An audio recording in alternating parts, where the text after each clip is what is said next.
அனைவருக்கும் அடியேனி பணிவான வணக்கங்கள். ஏற்கனவே போட்ட வீடியோட தொடர்ச்சியா இது போடுற நம்ம பல கோணத்தில் ஒரு ஜாதகத்தில் கிட்டத்தட்ட 20 கேள்விகள் கேட்டு அதற்கான பதில்கள் எப்படி வருது, கொடுப்பனையும் தசாபுத்தியும் எப்படி மேட்ச் பண்ணி பலன் சொல்கிறோம் அப்படிங்கிறத போன வீடியோவில் பார்த்தோம். கிட்டத்தட்ட ஒரு 7 கேள்விக்கு பார்த்தோம். விடுபட்ட கேள்விகள் இப்போ நம்ம பார்க்க போகிறோம். நம்ம விடுபட்ட கேள்விகளை பார்க்கறதுக்கு முன்னாடி நம்முடைய ஸ்ரீ பிரகஸ்பதி ஜோதிட பயிற்சி மையத்தில் 2 மாதத்துக்கு ஒரு முறை கடைசி வாரத்தில், அதாவது வெள்ளி சனி ஞாயிறு ஒவ்வொரு கடைசி வாரத்தில் ஓரளவுக்கு அடிப்படை ஜோதிடம் தெரிந்தவர்களுக்கு advanced KP stellar astrology class நடத்துகிறோம். நம்ம அந்த வகையில் இந்த வாரம் வருகின்ற 27, 28, 29 3 நாள் இந்த நேரடி பயிற்சி வகுப்பு சென்னையில் குன்றத்தூரில் நடைபெற உள்ளது. இது சம்மந்தமாக கீழே டிஸ்கிரிப்ஷனில் என்னுடைய வெப்சைட்டை போய் பார்த்தீங்கன்னா தெரியும், அல்லது எனக்கு ஃபோன் பண்ணாலும் நான் உங்களுக்கு எக்ஸ்ப்ளனேஷன் பண்ணுறேன். இதற்கான அடிப்படை தகுதி ஓரளவுக்கு அடிப்படை ஜோதிடம் தெரிந்திருக்க வேண்டும். அதாவது ஏதாவது ஒரு பயிற்சி மையத்தில் ஒரு 6 மாதம் படித்திருக்க வேண்டும், அல்லது ஒரு பஞ்சாங்கத்தை கொடுத்தா ராசி கட்டம் நவாம்ச கட்டம் போடுற அளவுக்கு ஒரு நாலேஜ் இருக்க வேண்டும். அது மட்டும் இல்லாமல் நம்முடைய பயிற்சி மையத்தில் ஒவ்வொரு மாதமும் 2வது சனிக்கிழமை மாதாந்திர கருத்தரங்கம் நடைபெறுகிறது. வருகின்ற அதாவது 14ஆம் தேதி, வருகின்ற ஜூன் 14ஆம் தேதி இந்த 2வது சனிக்கிழமை நடக்கக்கூடிய கருத்தரங்கம் நடைபெற உள்ளது. இதில் யார் வேணால் கலந்துக்கலாம். நம்முடைய பயிற்சி மையத்தில் படித்த நபர்கள் இல்லாமல் யார் வேணால் கலந்து கொள்ளலாம். இதற்கான பயிற்சி கட்டணம் வெறும் 150 ரூபாய் தான். இது சம்மந்தமான விஷயத்தை புதுசாக வரவங்க எனக்கு கால் பண்ணனா நான் லொக்கேஷன் மேப் அனுப்பிச்சு வைப்பேன், அது வயசாக வரலாம். இப்போ நம்ம இந்த சார்ட்டுக்கு போயிடலாம். இந்த சார்ட்டில் ஏற்கனவே பார்த்த மாதிரி இந்த சார்ட்டில் இருக்கக்கூடிய மீண்டும் போன வீடியோ பார்க்காதவங்களுக்காக இருந்தாலும் மீண்டும் உங்களுக்கு புரிய வேண்டும் இருக்காக 12 பாவத்துடைய ஆரம்ப முனைகளுடைய நிலைகளை, அந்த ராசி கட்டத்தில் 12 பாவத்தோட ஆரம்ப முனைகள் ஸ்க்ரீன்ஷாட்டில் போடுறோம் பார்த்துங்க. 1வது வீடு, அதாவது தனுசு லக்னத்தில் 21 டிகிரி 52 மினிட்டு. 2வது வீடு 23 மினிட்டு 47 மினிட். அதுக்கு முன்னாடி டேட் ஆஃப் பர்த் 17/1/1978 5 மணி 53 நிமிஷம் 35 செகண்ட் சென்னையில் பிறந்த ஜாதகத்தோட டீட்டெயில்ஸை நான் சொல்கிறேன். நான் ஏற்கனவே போன வீடியோவில் பார்த்து தான், இருந்தாலும் மீண்டும் புதுசாக இந்த வீடியோ பார்க்குறவங்களுக்காக ஒரு ரிமைண்டராக நான் சொல்லிடுறேன். இந்த 12 பாவத்தோட ஆரம்ப முனைகளை இந்த ஸ்க்ரீனில் போடுறோம் பார்த்துங்க. 1வது வீடு 21 டிகிரி 52 மினிட்டு தனுசு ராசியில் ஆரம்பிக்குது, தனுசு லக்னம். 2வது வீடு 23 டிகிரி 47 மினிட். 12 பாவத்தோட ஆரம்ப முனைகளை ரெட் கலரில் கொடுத்துருக்கேன். டேட் ஆஃப் பர்த் அதிலே கொடுத்துருப்போம். 17/1/1978 5 மணி 53 நிமிஷம் 35 செகண்ட் சென்னை பிறந்திருக்காரு. லேட்டிடியூட் லாங்கிடியூட் எல்லாம் நான் கொடுத்துருக்கேன் பார்த்துங்க. இந்த 12 பாவத்துடைய நிலையும் 9 கிரகத்துடைய நிலையும் நான் ஸ்க்ரீனில் அங்கே போட்டிருக்கேன், அதையும் பார்த்துங்க. அது மட்டும் இல்லாமல் இங்கே கொடுத்துருக்கேன் 12 பாவத்துடைய நிலை, 12 பாவத்துடைய நிலைகளும் 9 கிரகத்துடைய நிலையும் கொடுத்துருக்கேன். ஒரு நோட்டில் எழுதிக்கங்க, எல்லாத்தையும் நோட்டில் எழுதிட்டிங்கன்னா உங்களுக்கு ஈஸியாக இருக்கும். 12 பாவத்துடைய தொடர்புகளையும் நான் கொடுக்குறேன் பாருங்கள். 12 பாவத்துடைய தொடர்புகளையும் கொடுக்குறேன் பார்த்துக்குங்க. 9 கிரகத்தோட தொடர்புகளையும் இங்கே ஸ்க்ரீனில் கொடுத்துட்றேன் பார்த்துங்க. எதுக்குன்னா நீங்கள் வேகமாக புரிந்து கொள்ள வேண்டும் என்பதால் இதை அப்படியே பாஸ் பண்ணி இதை எழுதிக்கலாம். ஒரு நோட்டில் எழுதிக்கிட்டு தான் உங்களுக்கு ஈஸியாக புரிந்து கொள்றதுக்கு வசதியாகவும் இருக்கும். இருந்தாலும் நான் இங்கே போர்டுலையும் அதை பற்றி நான் தெளிவாக நான் போட்டுட்டேன், அதை பார்த்துக்கலாம். இப்போ கேள்வி என்னென்னு பார்த்தீங்கன்னா, இந்த ஜாதகர் அடிக்கடி நோய்வாய்ப்படுவாரா, எந்த மாதிரியான நோய் வரும்? ஏற்கனவே போன இதில் பார்த்து தான், இருந்தாலும் இன்னும் தெளிவாக பார்க்கணுங்கிறதால. அதாவது அடிக்கடி நோய்வாய்ப்படக்கூடிய ஜாதகம் என்பது ஒரு ஜாதகத்தில் லக்ன பாவம் 6வது வீடு 6, 8, 12ன்னு சொல்லிட்டோம். ஒரு ஜாதகத்தில் திரும்ப திரும்ப நிறைய கிரகங்கள் 6, 8, 12ன்னு வரும்போது அடிக்கடி நோய்வாய்ப்படக்கூடிய ஒரு அமைப்பு இருக்கும். இந்த ஜாதகத்தில் 6வது பாவம் வலுவாக இருக்குது, அப்போ இந்த ஜாதகர் நோயாளி இல்லை. 6வது பாவம் 5, 7, 9, 11. இந்த 6வது பாவத்தோட உபநட்சத்திரம் ராகு, 6வது உபநட்சத்திரம் ராகு. அந்த ராகு நின்ற நட்சத்திரம் உபநட்சத்திரம் வழியாக 5, 7, 9, 11 தொடர்பு கொள்றதால இந்த ஜாதகருக்கு மருந்து அதிகமாக சாப்பிடக்கூடிய நபர் இல்லை. ஒரு ஜாதகத்தில் 6வது பாவம் பலவீனமாக போச்சுன்னா அந்த ஜாதகர் மருந்து மாத்திரைகளை அதிகமாக எடுத்துக்கொள்ள மாட்டார். அது மட்டும் இல்லாமல் 6வது வீடு ஒருவருடைய உணவு பழக்க வழக்கத்தையும் குறிக்கிறது. 6வது வீடு ஒற்றைப்படை பாவம் தொடர்பு கண்டாவே நல்ல உடம்புக்கு கெடுதல் செய்யாத உணவு பழக்க வழக்கங்களை கொண்டிருக்கக்கூடிய நபராக இருப்பார். பொதுவாகவே 6வது வீட்டு சப்ளாட் ராகு வந்தாவே மதுவுக்கு அடிமையாவாங்க, அல்லது லக்ன பாவம் 6வது வீட்டு தொடர்பு கொண்டாவே மதுவுக்கு அடிமையாவாங்கிறது ஒரு பொது ரூல். ஆனால் அது 8, 12 தொடர்பு கொண்டாதான். இங்க 6வது வீட்டு உபநட்சத்திரம் ராகுவா இருந்து அது 1, 5, 7, 9, 11 என்பது லக்னத்துக்கு சாதகமான பாவம் தான், பாதகமான பாவம் இல்லை. ஏற்கனவே சொன்ன மாதிரி லக்னத்துக்கு சாதகமான, லக்னம் என்பது உடல், தலை முதல் கால் வரைக்கும் இருக்கிறது தான் லக்னம். அதில் குறிப்பாக மூளையை குறித்தாலும் ஒவ்வொரு பாவமும் உடல் கூறுல ஒவ்வொரு உறுப்புகளை குறிக்கிறது. அதில் லக்னம் என்பது மூளையையும் உடம்புல இருக்கிற எல்லா பகுதியிலையும் குறிக்கக்கூடியது. அப்போ 12 பாவத்தில் எந்தெந்த பாவங்கள் வந்து ஜாதகத்தில் 6, 8, 12வது வீட்டை தொடர்பு கொள்கிறதோ அந்த பாவத்தின் ரீதியாக தான் ஒருத்தருக்கு நோய்கள் வரும். அதில் லக்ன பாவம் என்பது நோய் வருவதற்கு முன், 6வது பாவம் நோய் வருவதற்கு பின். 6வது வீடு உணவு பழக்க வழக்கங்கள் இந்த மாதிரி இருக்கிறதால ஏற்கனவே லக்ன பாவங்கிறது 2, 8 காமிச்சு அப்புறம் 3ன்னு காமிக்கிறதால போக இந்த 2, 8ஓட வீரியம் குறைஞ்சிரும். இங்க 6, 8, 12 ஸ்ட்ராங் ஆயிடும். வெறும் 8னா மோசம், 2, 8னா அது கண்ட்ரோல் ஆயிடும். அது போன வீடியோவில் பார்த்து தான் நம்ம. 6வது பாவங்கிறது நல்லா வலுவாக இருக்கிறதாலையும் 8வது பாவம் 12வது பாவம் எல்லாம் 8வது பாவத்துடைய சப்ளாடு செவ்வாய், அது 3, 7.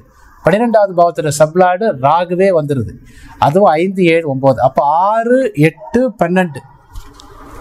அதுக்கப்புறம் சூரியன் ஏற்கனவே பார்த்துருக்கோம் 1, 5, 9. இது எல்லாமே லக்னத்துக்கு சாதகமாக உள்ளது. அதாவது ஒரு பாவம் லக்னத்துக்கு சாதகமாக இருந்தால் அந்த பாவம் உடல் கூறல் எந்த உறுப்போ அந்த உறுப்புல பிரச்சனை இருக்காது. இப்போ நான் 12 பாவத்துடைய தொடர்புகள் அந்த ஸ்கிரீன்ல நான் போடுறேன் பாருங்க. 12 பாவத்துடைய தொடர்பு அப்படியே ஸ்கிரீன்ல பார்க்கலாம். எங்கெங்கெல்லாம் 6, 8, 12 வருகிறதுன்னு பார்த்தீங்கன்னா 1வது வீட்டில், அதோட சப்ளாட்ல நட்சத்திரம் சம்பவத்தை காட்டும், உபநட்சத்திரம் சாதக பாதகத்தை காட்டும் அப்படிங்கிற வகையில் நிறைய பாவங்கள் 1வது வீட்டில் 2, 8ன்னு காமிச்சாலும் கூட அங்கே 8வது வீடு கண்ட்ரோல் ஆகிடும். 2வது பாவம் 3, 7. அப்போ 2வது பாவ உறுப்பில் எந்த பிரச்சனையும் இல்லை. 3வது பாவம் 1, 3, 5, 9. 3வது பாவ உறுப்பில் பிரச்சனை இல்லை. 4வது பாவம் 3வது பாவ உறுப்பினா என்ன? நரம்புகள், கைகள், தோள்பட்டை, கழுத்து. 2வது கண்ணு, முகங்கள், முகத்தில் இருக்கக்கூடிய ஐம்புலன்கள். 4வது லங்ஸ். 5வது ஹார்ட். 6வது வயிறு. அப்போ 2, 3, 4, 5, 6. அப்போ இந்த 5 வீடுகளும் நல்லா வலுவாக இருக்கு. 7வது வீடு வீக்கார். 7வது வீடு கிட்னி குறிக்கிறதால கிட்னி, பெண்களாக இருந்தால் கர்ப்பப்பை. ஒரு ஆணாக இருந்தால் கிட்னி சம்பந்தமான வகையில் லேசாக பிரச்சனை வருவதற்கு வாய்ப்பு இருக்குது. கிட்னிக்கு காரகன் சனியே வந்துடுறதால கொஞ்சம் பிரச்சனை இருக்குது. பட் இருந்தாலும் அது பெரிய லெவலுக்கு போகாது. காரணம் என்ன? 6வது பாவம் 6, 8, 12 வீக்காக இருந்தால. 8வது பாவம் 3, 7 மர்மஸ்தானத்தில் பெரிய அளவுக்கு பிரச்சனை இல்லை. 9வது பாவத்துடைய சப்ளாடு சந்திரன், அது அடிக்கடி மாறுறதால நம்ம எடுத்துக்க வேண்டிய அவசியம் இல்லை. 10வது பாவம் சிறுகுடல், பெருகுடல், கல்லீரல், அது 6, 8, 12 தொடர்பு கொள்ள நல்லாவே இருக்கு. 11வது வீட்டு சப்ளாடு சந்திரன், அதையும் விட்டுடலாம், ஏன்னா நிலையற்ற கிரகமாக இருக்குதால. 12வது வீடு ரகசிய நோய்கள் அல்லது உடல் உறுப்புலேருந்து ஒரு பொருளை வெட்டி எடுத்தல், தூக்கம் சம்பந்தமானது, இதெல்லாம் எந்த பிரச்சனையும் இல்லை. அப்போ பெரும்பாலான கிரகங்கள் நல்லா இருக்குதால இந்த ஜாதகத்தை பொறுத்த வரைக்கும் நல்ல ஆரோக்கியமான நபர். ஒரே பிரச்சனை, சனி மட்டும்தான் அவருக்கு பிரச்சனை. கிரகங்களையும் பாருங்க, அப்படியே நான் போடுறேன். கிரகங்கள்ல சூரியன் 1, 5, 9. சந்திரனை மட்டும் நம்ம நிலையற்ற கிரகன்றதால அது அடிக்கடி மாறக்கூடியதுங்கிறதால ஒரே மாதிரியான தன்மையை குறிக்காது. அப்போ சந்திரன் பிரச்சனைக்குரிய கிரகம்னா அது கையில் வச்சுங்கிற வீடு 9, 11க்கு சப்ளாடா இருக்கு இல்லையா, அதை மட்டும் பார்த்தா போதும். அதுதான் அதிகமாக வேலை செய்யும் சந்திரனை பொறுத்த வரைக்கும். அப்போ 9, 12, 11 மனம் சம்பந்தமான பிரச்சனை அவருக்கு இல்லை. அப்போ ஒன்னொன்னா பார்த்து வரும்போது குரு 2, 8 காமிச்சாலும் கூட நட்சத்திர வழியா 2, 8 காமிச்சு உபநட்சத்திரம் வழியா அது 3 காமிக்கிறதால அந்த 8 வீரியமா வேலை செய்யாது. அப்போ இங்கே சனி மட்டும்தான். கிரகங்கள்ல எந்த கிரகமும் வலுவாக 6, 8, 12 தொடர்பு கொள்ளுங்கிறதால இவருக்கு சனியோட காரகம் ஏற்கனவே போன வீடியோவில் சொல்ல மாதிரி சனியோட அமைப்புங்கிறது உடம்புல கழிவு பொருள்கள் வெளியேறக்கூடிய சிறுநீரகம் சம்பந்தமான வகையில் லேசா இன்ஃபெக்ஷன் வரும். அதாவது எதிர்காலத்தில் ப்ராஸ்டேட் சம்பந்தமான சுரப்பிகள் வழியான பிரச்சனைகள் வரலாம். அதை தவிர வேற எந்த பிரச்சனையில் நல்ல ஒரு ஆரோக்கியமான மனிதர் சொல்லலாம். இதுக்கப்புறம் சொத்து சேர்க்கை உண்டா அல்லது சொத்துக்கள் மூலம் வாடகை வருமானம் உண்டா? சொத்து சேர்க்கை என்பது 4வது பாவம். 4வது பாவத்துடைய அமைப்பு எப்படி இருக்குன்னு பார்ப்போம். 4வது பாவம் தான் சொத்து சேர்க்கை. அதுக்கு காரகன் யாருன்னா செவ்வாய். அதாவது பாவ காரகமும் கிரக காரகத்தையும் 2த்தையும் நம்ம பார்க்கணும். பாவகாரகன் பார்க்கும்போது 4வது பாவம் தான் சொத்துக்கான பாவம். 4வது வீட்டு உபநட்சத்திரம் யாருன்னா கேது. கேது வந்து 1-7 தொடர்பு கொள்றார். கேது 1-7. இப்போ 4வது வீட்டை கெடுக்கல. அது 4வது வீடு 8-12 தொடர்பு கொள்ளல. அதே மாதிரி 3-11 தொடர்பு கொள்ளல. அப்போ சொத்துக்கள்லாம் இருக்கும், பட் பெரிய அளவுக்கு வளர்ச்சி இருக்காது. ஏன் வளர்ச்சி இருக்காதுன்னா 4வது வீட்டுக்கு சாதகமான பாவம் 2, 4, 6, 10 வந்தாதான் சொத்துக்கள் 4க்கு 4 நாள் விருத்தி ஆகும். அதனால வந்து இங்க 1-7 அவர் இருக்கலாம், அவருக்குன்னு ஒரு ப்ராப்பர்ட்டி இருக்கலாம், ரொம்ப வீரியமா வலுவான நிலையில அமையல. சரி, இதுக்கப்புறம் கிரக காரகம் யாருன்னா செவ்வாய். செவ்வாய் தான் கிரக காரகம். செவ்வாய் 2-8க்கு சப்ளாடா வந்து அது 3-7 தொடர்பு கொள்றதால இதுவும் அவ்வளவு வலுவா இல்லை. அப்போ சொத்து சம்பந்தமான விஷயங்கள் ஜாதகருக்கு அவ்வளவு சிறப்பா இல்லை. வேணா சுக்கிரனையும் எடுத்துக்கலாம். அதாவது வீடுன்னு பார்க்கும்போது செவ்வாய் தான் 70%, சுக்கிரன் 30%. ஒரு வீடுன்னு எடுத்தீங்கன்னா அந்த வீட்டோட லேண்ட் என்பது செவ்வாயோட காரகம். ஜன்னல், கதவு, டைல்ஸு, இந்த மாதிரி கொஞ்சம் ஆடம்பர விஷயம்தான் சுக்கிரனுடைய காரகம். ஒரு வீடுன்னு எடுத்தீங்கன்னா கம்பி, சுவர், ஜல்லி, ஹார்ட்வேர் ஐட்டம் ஃபுல்லாக செவ்வாயோட காரகம். அது பணக்காரர்களுக்கு ஒரு மாதிரியா இருக்கும், ஏழைகளுக்கு ஒரு ஏழைகளுக்கு கிட்டத்தட்ட 90% சொல்லலாம். சிமெண்ட் ஷீட்டு மட்டும் போட்டு இருந்தால் 90% செவ்வாயோட காரகம் தான். சுக்கிரங்கிறது ஆடம்பரமா இருக்கு. அப்படின்னு பார்க்கும்போது வேணும்னா சுக்கிரனையும் நம்ம பார்க்கணும்னா அதுவும் ஒற்றைப்படை பாவம் தான் தொடர்பு வருது. அதனால இவருக்கு வீடு, மனை, வாகனங்கள் அவ்வளவு விருத்தி இல்லை. ஓகேங்களா? சரி, எந்த காலகட்டத்தில் அவர் ப்ராப்பர்ட்டி வாங்குவார்னா நடக்கிற தசா புத்தி 4 காமிதான். நடக்கிற தசா புத்தி வந்து 4வது வீட்டுக்கு சாதகமாயில் நடக்கிற தசா புத்தி 5, 7, 9, 11. அடுத்து வரக்கூடிய குரு தசை 2-8 அப்போ வளர்ச்சி இருக்கலாம். இருந்தாலும் இந்த சனி புத்தி, சனி 4 காமிக்குதுல, சனி புத்தி வரக்கூடிய நேரத்தில், ஏன்னா 4வது வீடு 7 காமிக்குது. 4வது வீடு வந்து 7 தான் காமிக்குது ஒழிய 3-11 காமிச்சாதான் பிரச்சனை. 3-11 காமிக்கல. அப்போ வீடு உண்டு. சனி புத்தியில் அவருக்குன்னு ஒரு சொந்த வீடு இருக்குமே ஒழிய வாங்கலாம். சனி புத்தியில் ஒரு ப்ராப்பர்ட்டி வாங்குவார். ஏன்னா வலுவாக சனி வந்து 4-6. அதாவது ஒரு பாவத்தோட கொடுப்பனை நன்றாக இருந்தால் அதை இளமையிலேயே ஒருத்தர் அனுபவிப்பார். இங்கதான் இங்க கொடுப்பனையோட வீரியத்தை நான் சொல்றேன். ஒரு பாவத்தோட கொடுப்பனை நன்றாக இருந்தால் இளமையிலேயே 4வது பாவம் 2, 4, 6, 6, 10, செவ்வாய் 2, 4, 6, 10, சுக்கிரன் 2, 4, 6, 10 இந்த மாதிரி பாவங்களை தொடர்பு கொண்டா ஒருத்தர் 30 வயசு, 28 வயசு, 27 வயசுல வீடு வாங்கிப்பார். தசையும் அதே மாதிரி 2, 4, 6, 10 வந்தா. இங்க 4வது வீடு என்பதும் கலத்திர இது நிலத்துக்கு காரகன், வீட்டுக்கு காரகன், அதாவது சுக்கிரனும் செவ்வாய் ரெண்டுமே பலவீனமா, மெயினா செவ்வாய் தான். செவ்வாய் சுக்கிரனும் பலவீனமா போயிடுச்சு. நடக்கிற தசையும் அவ்வளவு சிறப்பு இல்லைங்கிறதால வீடு அமைப்பு அவ்வளவு வலுவா இல்லை. இருந்தாலும் 50 வயசுக்கு நெருக்கத்துல இந்த சனி புத்தியில வாங்குவார். ஏன்னா 4 காமிக்கிறதால வாங்குவதற்கு வாய்ப்பு இருக்கு. ஏன் வாங்குவதற்கு வாய்ப்பு இருக்குன்னா இங்க 4வது வீடு முழுசா கெட்டு போல, ஒரு பிலோ ஆவரேஜா இருக்கு. சனி புத்தியில வாங்குவார். வாடகை வாடகை வருமானங்கிறது 6வது பாவம். 4வது வீட்டையும் எடுத்துக்கலாம், 6வது வீட்டையும் எடுத்துக்கலாம். 4வது வீடு ஏற்கனவே பலமா இருக்கு. 6வது வீட்டு உபநட்சத்திரம் ராகு.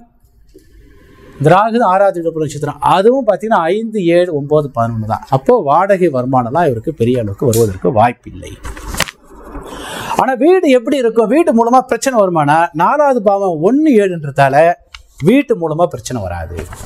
வீட்டோட அமைப்பு எப்படி இருக்குன்னு பார்த்தீங்கன்னா 4வது வீட்டு உபநட்சத்திரம் கேதுவா இருக்கிறதால வீடு ஒரு சந்தில் இருக்கும். ஒரு 20 அடி ரோடு, 20 அடி ரோடு இல்லை 15 அடி ரோடு தான் இருக்கும். அந்த கேது என்பது சந்து மாதிரி. அல்லது வீட்டோட அகலம் குறைவா இருக்கு, நீளம் அதிகமா இருக்கு, 20க்கு 60 அந்த மாதிரி இருக்கும். கேது என்பது வால் மாதிரி. இதே ராகுனா வீட்டோட அகலம் அதிகமா இருக்கும், பின்னாடி குறுகலா இருக்கும். இங்க 4வது வீட்டு சப்ளாடு கேதுவா இருக்குதால வீட்டுக்கு போகக்கூடிய பாதை ஒரு குறுகிய பாதையா இருக்கும். 18 அடி ரோடு. ஏன்னா வீட்டோட அகலம் ரொம்ப குறுகலா இருக்கும். ஏன்னா கேது என்பது குறுகலாக. அதாங்க 1, 7 இது லக்னத்துக்கு பாதகம் இல்லை. அதனால வீட்டோட அமைப்புல எங்க பிரச்சனை இல்லை. இதே 4வது வீட்டு சப்ளாடு 8யோ 12யோ தொடர்பு கொள்ளும் போது அந்த வீடு வந்து ஏகப்பட்ட பிரச்சனை இருக்கும். வாஸ்து குறைபாடுகள் நிறைய இருக்கும். இவர் வீட்டுல வாஸ்து குறைபாடு ஏன்னா இருக்குமான்னு பாத்தீங்கன்னா 4வது பாவம் 1, 7 தொடர்பு கொள்றதால வாஸ்து குறைபாடுகள் இல்லை. ஏன்னா அந்த 7 என்பது 8வது வீட்டுக்கு 8, 12வது வீடு. 8, 12 சொல்லக்கூடிய அந்த வீடுகளுக்கு அப்படியே 8, 12வது வீடாக 7 அமையும். 8யும் 12யும் உடைக்கக்கூடிய ஒரே பாவம் 7. அப்ப ஒரு பாவம் வந்து நமக்கு 7வது வீட்டை தொடர்பு கொண்டா அந்த பாவ ரீதியா நமக்கு 8, 12 வேலை செய்யாது. அந்த பாவ ரீதியா நமக்கு 8, 12 என்பது வேலை செய்யாதுன்னு எடுத்துக்கலாம். அப்போ வீடு மூலமா அவருக்கு பிரச்சனை இல்லை. ஆனால் கொஞ்சம் லேட்டாக அமையும். வீடு வந்து ஏன் லேட்டாக அமையுதுன்னா அது கொடுப்பனை பலவீனமா இல்லைங்கிறதால, அது வந்து என்னன்னு பார்த்தீங்கன்னா கொடுப்பனை பலம், அதாவது பலம் இழந்து போனால் 4வது வீட்டுக்கு 8, 12, 3, 11, லக்னத்துக்கு 8, 12, 8, 12 வரணும். 1, 7ங்கிறது பிலோ ஆவரேஜ். அது மட்டும் இல்லாமல் கிரக காரகம், நடக்கிற தசை இதெல்லாம் கம்மியாகிறதுல லேட்டாக சனி புத்தியில் அமைவதற்கு ஓரளவுக்கு வாய்ப்புண்டு. அதுக்கப்புறம் இங்கே பார்த்தீங்கன்னா ஜாதகருக்கு விபத்து அல்லது அறுவை சிகிச்சை ஏற்படுமா? விபத்து அல்லது அறுவை சிகிச்சை. விபத்து என்பது 8வது வீடு. 8வது வீடு இந்த ஜாதகத்துல 3, 7 தொடர்பு கொள்றதுல 8வது வீடு பலம் இழந்து போயிடுச்சு. அப்ப விபத்து, எதிர்பாராத பிரச்சனைகள் ஜாதகருக்கு வராது. ஆக்சிடென்ட், இன்சிடென்ட் அப்படிங்கிறது நிகழ்ச்சி. 7 மணிக்கு ஒரு நிகழ்ச்சி, 7:10க்கு 1, 7:30க்கு 1 நிகழ்ச்சி நிரல்னு சொல்றோம் பார்த்தீங்களா, அது இன்சிடென்ட் சொல்லுவோம். அதுக்கு முன்னாடி ஒரு ஏன் போட்டு ஆக்சிடென்ட். எப்படி நம்ம தர்மத்துக்கு அதர்மம் சொல்றோம், அதே மாதிரி ஆக்சிடென்ட் எதிர்பாராத நடக்கக்கூடிய விபத்துக்கள். எதிர்பாராத நடக்கக்கூடிய விபத்துக்கள் அனைத்தும் 8ஆம் பாவம். ஏன்னா லக்னம் என்பது ஜாதகருடைய சிந்தனை. 9வது வீடு லக்னத்தோட முன் திரிகோணம் அப்படிங்கிறதால ஜாதகர் முன்கூட்டியே உணரக்கூடிய திறன் அப்படிங்கிறது 9வது வீடு. 8வது வீடு ஜாதகர் உணர முடியாத அமைப்புகள். ஏன்னா விபத்து என்பது நம்ம முன்கூட்டியே உணர முடியாது. அந்த வகையில் அவருக்கு பிரச்சனையான்னு பார்க்கும்போது 8வது வீடு ஜாதகத்துல 3, 7 தொடர்பு கொள்றதால இவர் வாழ்க்கையில விபத்துக்கள் பெரிய அளவுக்கு வராது.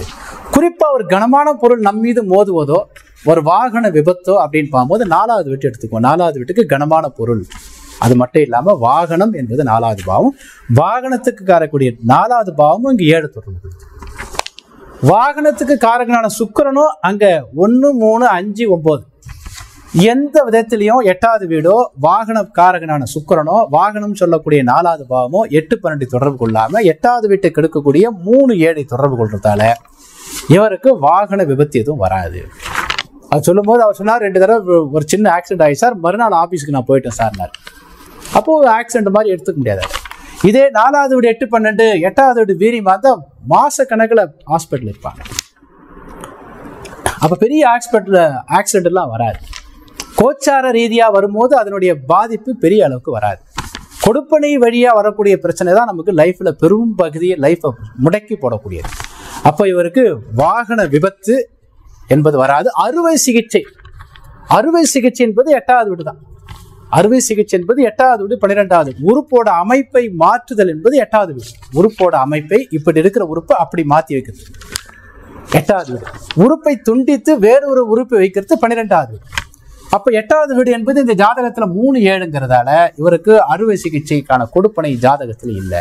உறுப்போட அமைப்பை மாற்றி அமைக்கக்கூடிய அமைப்பு இந்த ஜாதகத்துல இல்லை. அது மட்டும் இல்லாம 12வது வீடு உறுப்பை துண்டித்து வேறு ஒரு உறுப்பை வைக்கிறது 12வது வீடு. அந்த 12வது வீடும் ஜாதகத்தில் 5, 7, 9, 11 தொடர்பு கொள்றதால அந்த அமைப்பு இல்லை. அது மட்டும் இல்லாம நடக்கிற தசை வந்து பாத்தீங்கன்னா 8வது வீட்டை தொடர்பு கொள்ளுதா அப்படின்னு பார்த்தீங்கன்னா நடக்கிற தசை என்ன தசை? ராகு தசை. இதுக்கு முன்னாடி நடந்தது செவ்வாய் தசை. அப்ப செவ்வாய் தசை 3, 7, ராகு தசை 5, 7, 9. அப்ப இந்த 2 திசையிலையும் 8 இல்லைங்கிறதால இவருக்கு அறுவை சிகிச்சையோ அல்லது விபத்துக்களோ வருவதற்கான வாய்ப்பு இல்லை. ஜாதகர் நிம்மதியான வாழ்க்கையை வாழக்கூடிய அமைப்பில் இருக்கிறாரு.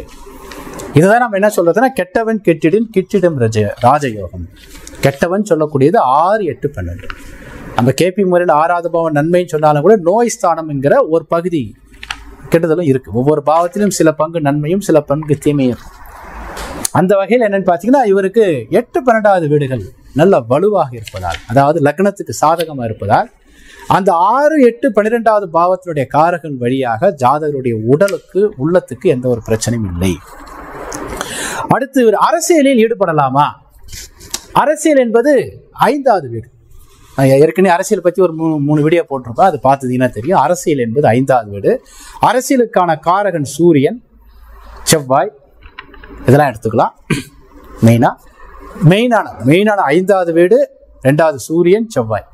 லக்னமும் அது கொஞ்சம் சப்போர்ட்டா இருக்கும் அந்த வகையில். அப்போ 5வது பாவங்கிறது இந்த ஜாதகத்தில் 5வது 8 உபநட்சத்திரம் என்ன தொடர்பு கொள்ளுதுன்னா 5, 7, 9, 11. இது வந்து பார்த்தீங்கன்னா ஒரு ஒற்றைப்படை பாவமாக தான் தொடர்பு கொள்ளுது. அப்போ அந்த பாவத்தின் ரீதியாக பெரிய அளவுக்கு சம்பாதிக்க முடியாது. 5, 9 என்பது பதவின்னு சொல்லக்கூடிய 10வது பாவத்துக்கு ஆப்போசிட்டான பாவம். நல்ல பேர் புகழ் இருக்கும். ஆனால் அதே நேரத்தில் சூரியன் பாருங்க 5, 9, 1, 5, 9 10வது வீட்டுக்கு 8 12வது பாவம், அதன் ரீதியா வாய்ப்பு. அப்ப அரசியல் மூலமா ஈடுபாடு ஜாதகருக்கு இருந்தாலும் அரசியல் கட்சியில் ஈடுபாடு அப்படின்னு ரொம்ப நாளா இருக்கார். பட் அதன் ரீதியா ஒரு வருமானம் இல்லை. ஏன்னா சூரியன் 5 1 5 9 5வது வீட்டு உபநட்சத்திரம், அதுவும் வெறும் 11ன்னா அது பரவாயில்ல. இந்த 5 9ங்கிறதுலாம் 10க்கு 12வது வீடு, பதவி கிடைக்காது. ஒரு ஆர்வம் மட்டும் இருக்கும். அதாவது ஒரு பாவம் நமக்கு 5 9 தொடர்பு கொள்ளும் போது அதன் மீது ஆர்வம், அதன் மீது ஒரு மோகம் இருக்கும். ஆனா அது 10வது வீட்டுக்கு 8 12ங்கிறதால அதன் ரீதியான செயல்பாடுகள் இருக்காது. யூடியூப்ல போட்டு கமெண்ட் மட்டும் போடுவாங்க அரசியல் சம்பந்தமான வகையில. ஆனா அதன் ரீதியா வருமானம் வராது. யூடியூப்போ அல்லது பொதுக்கூட்டத்திலோ சும்மா கலந்துக்குவாங்களே ஒழிய, 10ஓட 11 இருப்பாங்களே ஒழிய, அதை ஒரு கர்மாவாக அரசியல்ல ஒருத்தர் இருக்கிறாருன்னா என்ன அர்த்தம்? அந்த அரசியல் மூலமா அவருக்கு வருமானம் வருதா? 2 6 10 2 6 10 11 சொல்ல போனா அரசியலுக்கு 3 6 10 11 ஒரு ரிசல்ட் நான் சொல்லியிருப்பேன். அது பெரிய பெரிய தலைவர்களுக்கு அட்லீஸ்ட் ஒரு 2 4 6 10 ஏதாவது வந்திருக்கணும். இங்க சூரியன் வெறுமனே 5 9 தொடர்பு கொள்றதாலையும், செவ்வாய் 3 7 மீடியம் சொல்லலாம். பட் மெயினான காரகன் சூரியன் 5 9ங்கிறது அவ்வளோ சிறப்பு இல்லை. அப்போ அரசியல் ரீதியாக அவருக்கு பெரிய அளவுக்கு வருமானம் இருக்கிறதால அரசியலில் போயிட்டு சேர்ந்து ஒரு கட்சியில் சேர்ந்து ஒரு பதவி வாங்குறது அந்த மாதிரி வர முடியாது. ஏன்னா பதவின்னு சொல்லக்கூடிய 10வது வீட்டை கெடுக்கிற பாவம் 5 9. அந்த 5 9 சூரியன் தொடர்பு கொள்றதால மேஜர் கிரகம் சூரியன் தான் மெயின் அரசியலுக்கு. அது மட்டும் இல்லாமல் 5வது வீடு நடக்கிற திசை அதுவே 5 9 தான் தொடர்பு கொள்றதால இங்க வாய்ப்பு அவ்வளோ சிறப்பாக இல்லை. அதுக்கப்புறம் வங்கியில் கடன் கிடைக்குமா? கடனை அடைக்க முடியுமா? கடன் என்பது 6வது வீடு. இந்த 6வது வீட்டு உபநட்சத்திரம் யாருன்னா ராகு. ராகு தான் 6வது வீட்டு உபநட்சத்திரம். ராகு 6வது வீட்டு உபநட்சத்திரம். அது 5 7 9 11 தொடர்பு கொள்றதால இங்க கடன் அப்படிங்கிறது 6வது பாவத்தை பலவீனமாயத்துல கடன்லாம் பெரிய அளவுக்கு அவர் வாங்க மாட்டார். கடன் கிடைக்காது, பெரிய அளவுக்கு கடன் கிடைக்காது. ஜாதகரையும் கேட்ட கடனை எப்படியா வாங்கியிருக்கேன், இல்லை சார் இது வரைக்கும் லோனே வாங்கலாம். ஏன்னா வீடு வாங்கினா தானே சார் லோன் வாங்குறது, எனக்கு வரவுக்கு செலவுக்கு சமமாக இருக்கு, அப்படியே போயிடுறேன், கடன்லாம் யார்கிட்டையும் நான் வாங்குறதே இல்லை அப்படின்ட்டார். ஏன்னா 6வது பாவம் கடன் வாங்கினோன்னா 6வது பாவம் 2 4 6 10 தொடர்பு கொள்ளும்போது கடன் மூலமா தன்னுடைய பொருளாதாரத்தை உயர்த்தி கொண்டு 6வது பாவம் வலுவடைத்தால.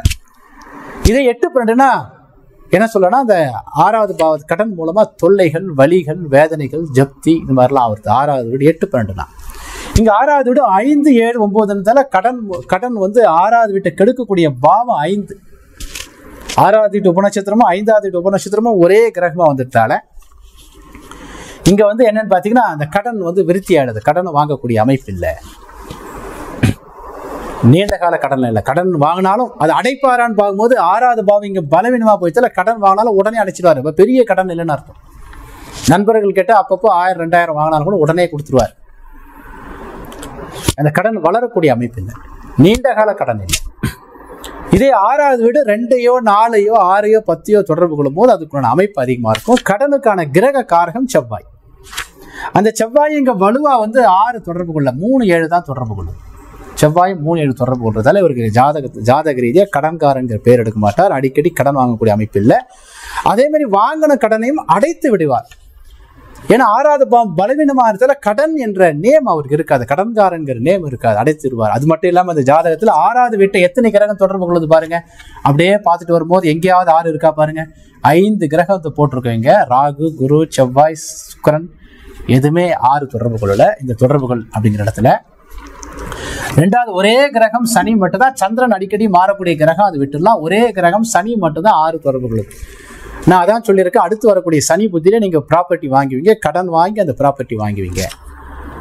அப்ப போன புத்தியில ஏன் சார் போன திசை செவ்வாய் திசையில ஏன் சார் வாங்கலன்னு கேட்டார். போன திசை செவ்வாய் திசை குறுகலான திசை, ரொம்ப ஒரு 7 வருஷம் தான் திசை. அது இல்லாம உங்களுக்கு 4வது பாவம் ஏற்கனவே பலம் கம்மியாயிடுச்சு. அதனால ஒரு இளமையிலேயே வாங்கக்கூடிய அமைப்பு வராது, கொஞ்சம் லேட்டா தான் வரும். கொடுப்பனை பலவீனமானவர்களுக்கு உங்களுக்கு லேட்டாக தான் 50 வயசுக்கு மேலே தான். நல்லா பாருங்க, ஜோதிட ரீதியாக ஒருத்தர் சம்பாதிக்கணும், இளமையிலேயே ஜோசியராக இருக்கிறவங்க நல்லா சம்பாதிக்கக்கூடிய நபராக இருப்பாங்க. சில பேர் ரிட்டையர்மெண்ட் ஆகிட்டு வருவாங்க, ரிட்டையர்மெண்ட் ஆகி 60 வயசுல வந்துட்டு அப்புறம் 40 வருஷம் எக்ஸ்பீரியன்ஸ் வருவாங்க, அது வேற விஷயம். அதை சொல்ல வரல. பட் என்ன சம்பாதிச்சாங்கன்னு பார்க்கும்போது இளமையிலேயே வராங்க பாருங்க, அதுதான் கொடுப்பனைன்னு சொல்றோம். கொடுப்பனை என்பது ஒரு விஷயத்தை ஒரு மனிதன் நீண்ட காலம் அனுபவிப்பது அப்படிங்கிறது தான் கொடுப்பனைன்னு சொல்றோம்.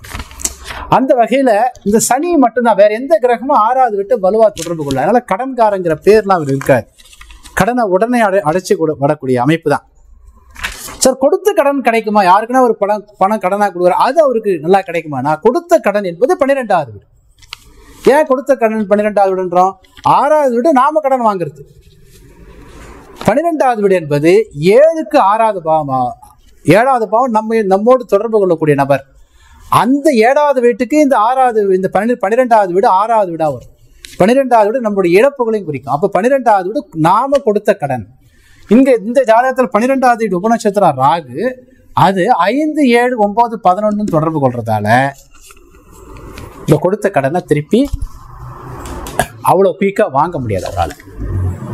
ஜாதகம் சொல்ற ராமாசார் நிறைய பேர்கிட்ட கொடுத்து பணம் கொடுத்து அவங்க வட்டியும் தருவாங்க, வட்டிலாம் தரமாட்டாங்க, அசலையே திருப்பி தரமாட்டாங்க, கொடுத்த வரைக்கும் லாபம் விட்டுருவோம். நான் நிறைய இடத்துல நான் கடன் கொடுத்து விட்டு தான் சார் போயிருக்கேன், பெரிய அளவுக்கு எனக்கு வருமானம் இல்லை.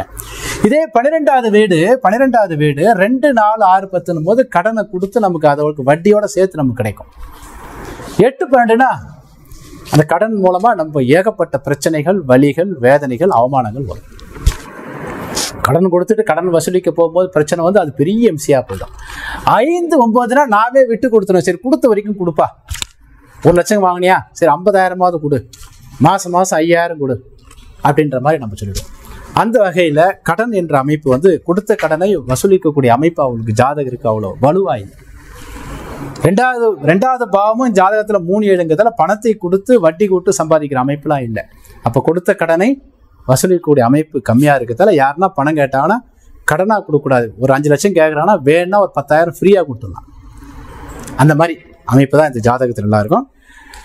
அடுத்து வீடு வாகன யோகம் உண்டா? ஏற்கனவே நம்ம பார்த்த மாதிரி தான் வீடு வாகன யோகம் உண்டாங்கிறது ஏற்கனவே நம்ம சொன்ன மாதிரி தான். வீட்டோட அமைப்பு இதெல்லாம் யோகம் இல்லை அப்படின்னா இந்த வீட்டை கெடுக்கிற மாதிரி 3, 11 வந்தா வீடு வாகன யோகம் இருக்காது. கூட 8, 12, ஏன்னா ஒரு பாவம் தன்னுடைய பாவத்துக்கு 8, 12 லக்னத்துக்கு 8, 12 தொடர்பு கொள்ளும் போது அந்த பாவம் விருத்தி அடையாது. அதே மாதிரி என்னன்னு பார்த்தீங்கன்னா இங்கே 4வது பாவம் அந்த மாதிரி இல்லை, வீடு வாகன யோகலாம் இருக்கு, லேட்டாக வரும், முன்னாடியே வராது, லேட்டாக வரும். அப்படின்னு இடத்துல வீட்டில் பெரிய அளவுக்கு வாஸ்து குறைபாடு இருக்காது. ஏன்னா 4வது பாவங்கிறது நல்லா இருக்கு, செவ்வாயும் நல்லா இருக்குன்னா ஒற்றைப்படை பாவத்தை தொடர்பு கொள்றதால. அதாவது ஒரு பாவம் ஒற்றைப்படை பாவத்தை தொடர்பு கொண்டு அந்த பாவத்தின் ரீதியா ஒருத்தருக்கு பிரச்சனை வராது. அதாவது வீடு என்பது வீட்டில் நம்ம முக்கியமா நம்ம என்ன பண்ணுவோம்னா 2 வீட்டு வாசல 2 அமைப்பு. ஒன்று வந்து 4 காரணம் ரொம்ப முக்கியம். இருந்தாலும் கிழக்கும் வடக்கும் சந்திக்கக்கூடிய ஈசானிய மூலை அப்படிங்கிறது அகம் சார்ந்தது. தெற்கு மேற்கும் சந்திக்கக்கூடிய தென்மேற்கு மூலை, கன்னி மூலை அல்லது குபேர மூலைன்னு சொல்லக்கூடிய தென்மேற்கு மூலை வந்து புறம் சார்ந்ததுன்னு பிரிக்கிறோம். அப்போ 2த்துல எது ரொம்ப முக்கியம்னு பார்த்தீங்கன்னா ஈசானிய மூலையை பாதிக்கும் போது அகம் என்பது புறத்தையும் சார்ந்துதான் இருக்கு. அப்ப ஈசானிய மூலை நம்பர் 1. 2வது குபேர மூலைன்னு சொல்லக்கூடிய அந்த கன்னி மூலை. அப்ப 5, 9 தொடர்பு கொண்டா ஏற்கனவே நம்ம ரூல் தெரிஞ்சோம் எல்லாருக்கும். 5, 9, 8, 12 தான் பேட்னு சொல்லுவோம். 5, 9, 8, 12 தான்.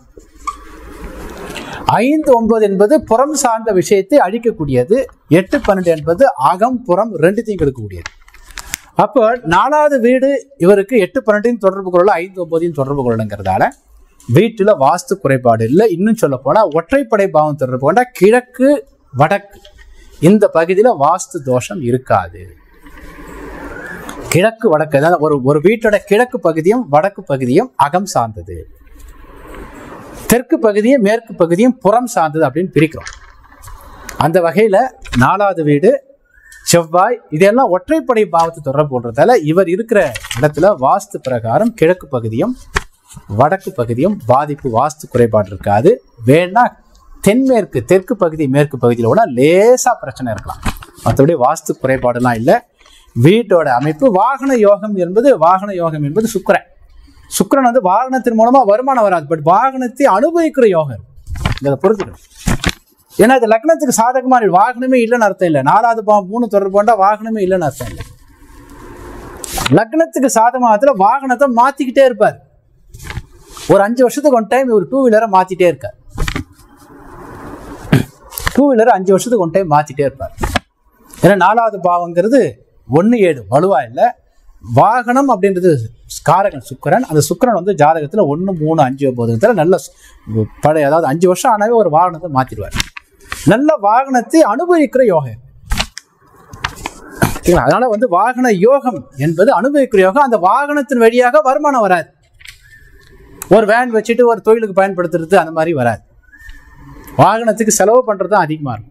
ஆனால் வாகனத்தை நல்லா அனுபவிப்பார் அப்படின்னு எடுத்துக்கலாம். வீட்டை நல்லா அனுபவிக்கலாம். வீட்டு மூலமாக வருமானங்கள்லாம் எதுவும் வராது. அடுத்து மூதாதையர் சொத்து கிடைக்குமா? மூதாதையர் என்பது 9வது பாவம். 9வது பாவம் தான் மூதாதையர் சொல்றது. அதே மாதிரி காரகன் அப்படின்னு சொல்லும்போது நம்ம வந்து 9வது வீட்டை சொல்லலாம். 9வது வீடு தான் பூர்வ புண்ணியம் பாகிஸ்தான் சொல்றது. 9வது வீடு என்பது ஜாதகத்துல சந்திரன் அடிக்கடி மாறக்கூடிய கிரகம், நிலையற்ற தன்மை, அதனால விட்டுற வேண்டியதுதான். மூதாதையர் என்பது ராகு. ராகு ஜாதகத்துல ஒற்றைப்படை பாவம் தொடர்பு கொள்ளுதல 9வது வீடு ராகு அவ்வளவு வலுவா இல்லை. தகப்பனார் மூலமா கிடைக்கக்கூடியது சூரியன். சூரியனும் ஒற்றைப்படை பாவம் தான். அதனால மூதாதையர் சொத்துலாம் ஜாதகருக்கு அவ்வளவு சிறப்பா பெரிய அளவுக்கு இருக்காது. இதே 9வது வீடு 2, 4, 6, 10. ராகு 2, 4, 6, 10. சூரியன் 2, 4, 6, 10. இந்த மூணுத்துல ஏதாவது 2 இருந்தாலும் நல்லா வரும். அதனால மூதாதையர் சொத்து அவருக்கு சிறப்பு இல்லை. வழக்கு என்ன இருக்குமா ஜாதகருக்கு? வழக்கு, பம்பு வழக்குகள், கோர்ட்டு கேஸ்லாம் இருக்குமா அப்படின்னு பார்த்தீங்கன்னா வழக்கு என்பது 6வது வீடு. 6வது வீடு இந்த ஜாதகத்தில் 5, 7, 9, 11ங்கிறதால 6வது வீடு கெட்டு போனதால இவருக்கு வம்பு வழக்குலாம் எதுவும் இருக்காது. ரொம்ப மென்மையான சுபாவம். பலவீனமா போச்சு. வழக்கு, கோர்ட்டு கேஸ் எல்லாம் போலீஸ் ஸ்டேஷன் இது வரைக்கும் போல சார் அப்படின்னு சொல்லியிருக்காரு. அது மட்டும் இல்லாமல் இந்த ஜாதகத்துல நிறைய பிளானட் வந்து 6வது வீட்டை எந்த பிளானட்டுமே தொடர்பு கொள்ளல வலுவா, சனியை தவிர. நடப்பு தசாநாதனும் 6வது வீட்டுக்கு எதிராக தான் இருக்கு. அதனால வழக்குகள், வம்பு தும்புகள் அதெல்லாம் ஜாதகருக்கு இல்லை அப்படின்னு எடுத்துக்கலாம். தண்டனை உண்டா? ஏன்னா தண்டனைனா இதே தான். தண்டனை உண்டான்னு பார்க்கும்போது இந்த 8வது வீடு நிறைய ஒரு ஜாதகத்தில் இருக்கும்போது தண்டனை. இந்த ஜாதகத்துல வலுவாக எந்த பிளானட்டுமே, இந்த குரு 8வது வீட்டு தொடர்பு கொண்டாலும் நட்சத்திர வழியா 8 உபநட்சத்திர வழியா 3 போது கட் ஆயிடுது.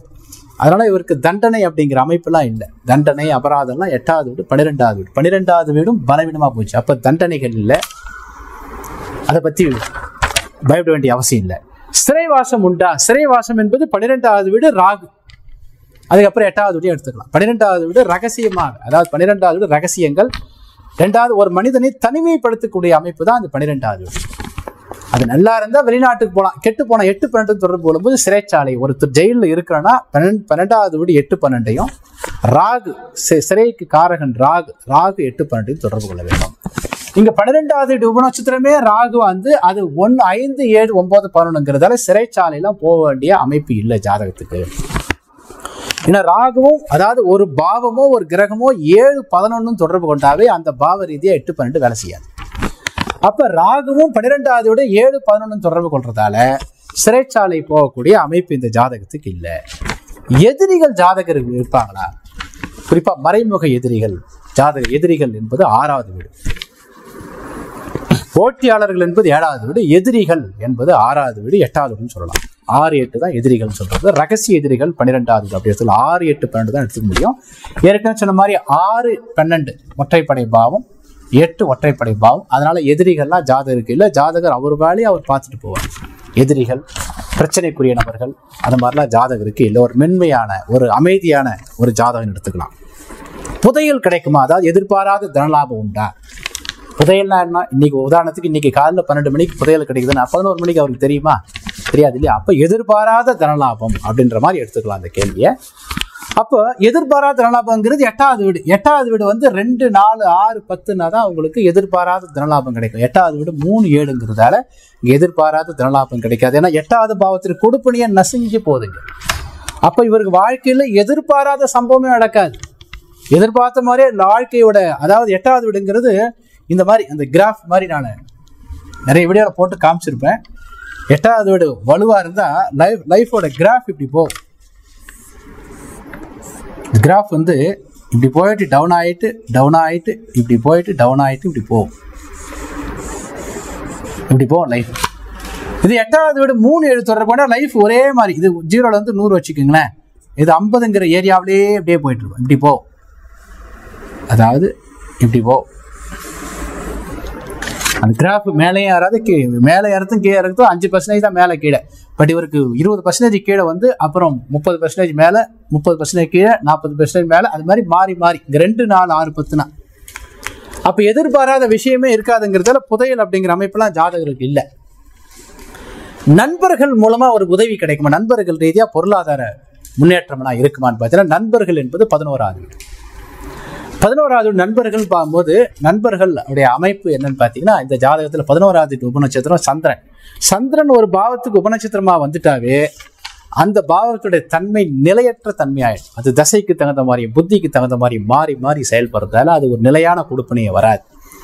அது மட்டும் இல்லாமல் சந்திரன் 9க்கும் உபநட்சத்திரமா வந்துருதால 11வது பாவமும் 9வது பாவமும் ஒரே பிளானட்ங்கிறதால நண்பர்கள் ரீதியாக பொருளாதார முன்னேற்றம்லாம் பெரிய அளவுக்கு இருக்காது.